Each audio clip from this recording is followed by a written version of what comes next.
عزیزان محترم، میں یہاں بہت اچھا ہوں، گھر میں کیسا ہوں، میرا اخلاق کیسا ہے؟ دیکھیں، جب تک میں صاف نہیں ہوں گا، پاک نہیں ہوں گا، میں امام کے قریب نہیں جا سکتا. یاد رکھیے گا. یہ اتنا بار بار ہمیں بھی درس دیتے ہیں، ہم بھی استادوں سے درس لیتے ہیں، ہم آپ کو یہ بات کہتے ہیں، میں اپنی بات نہیں، ہم اپنے اساتذہ کی درسوں کو ترجمے کر رہے ہیں آپ کی خدمت میں. یہ اتنا جو بار بار کہتے ہیں کہ اپنے نفس کو پاک کرو، اپنی نگاہوں کو پاک رکھو، تمہاری زبان پاک ہونی چاہیے، تمہارے کان پاک. کیوں پاک ہو؟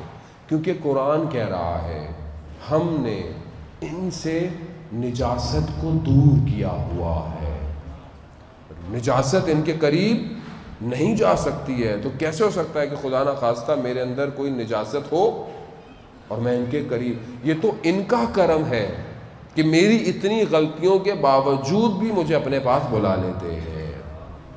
لیکن اگر میں کچھ بڑا کام کرنا چاہتا ہوں تو مجھے سمجھنا پڑے گا. عزیزان محترم، آیت اللہ مہدی نراقی جنہوں نے کتاب معراج السعادہ لکھی، ان کے جو والد تھے انہوں نے ایک اور کتاب لکھی جو اس سے پہلے تھی، عربی میں کتاب تھی، اخلاق کی کتاب تھی. یعنی اخلاق کیسا ہونا چاہیے، انسان کو گفتگو کیسے کرنی چاہیے، خیال کیسے کرنی چاہیے.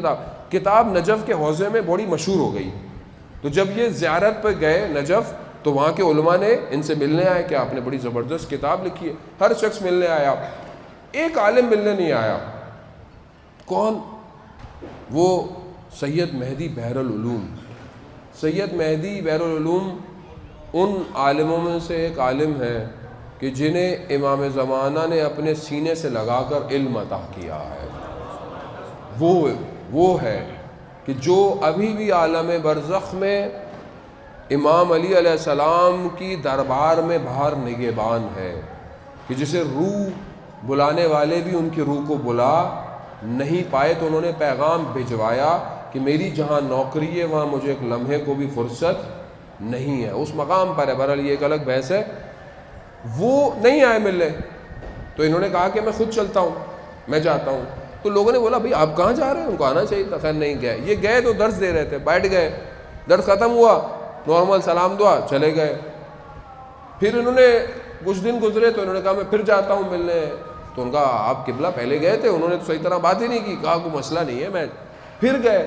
پھر یہی ہوا، نارمل سی بات کی اور چلے گئے. پھر یہ کربلا گئے، ہر جگہ زیارتیں کر کے واپس آئے نجف. اب ان کی جانے کا وقت آیا تو انہوں نے کہا کہ میں ایک اور دفعہ سید کے پاس جاتا ہوں. تو سب اطراف میں لوگوں نے بولا ارے مولانا صاحب، جیسے ہمیں بھی لوگ بولتے ہیں ارے مولانا صاحب کہاں جا رہے ہیں بھائی، آپ چھوڑیے ان کو ہمارے محل والوں سے زیادہ مولانا کے اطراف والے گرم ہوتے ہیں. ان کو بھی یہ بولا کہ بھئی آپ کہاں جا رہے ہیں، وہ تو آپ کو لفٹ ہی نہیں کرا رہے ہیں. ان کا نہیں. جب یہ بات سید کو پتہ چلی کہ یہ آ رہے ہیں، سید ننگے پاؤں گلی کے کونے تک دوڑتے ہوئے گئے اور با ادب طریقے سے لے کر آئے. تو سوال پوچھا کہ بھئی پہلے 2 دفعہ آئے، آپ نے بات ہی نہیں کی، اب آپ ایسے؟ کہا میں یہ دیکھ رہا تھا کہ یہ جو اخلاق کی کتاب آپ نے لکھی ہے اس پہ آپ خود کتنا عمل کرتے ہیں. عزیزان محترم ایسے ہی ہے بھئی، میں بڑی بڑی باتیں کروں اور بعد میں جب میرا عمل کا وقت آئے تو وہاں میں کچھ اور ہو جاؤں. یہ نہیں چاہیے امام کو وہ چاہیے جو میں جانتا ہوں میں اس پہ عمل کروں، جو میں بولتا ہوں اس پہ عمل کروں. اگر میں نہیں کر سکتا تو کم از کم نہیں بولوں.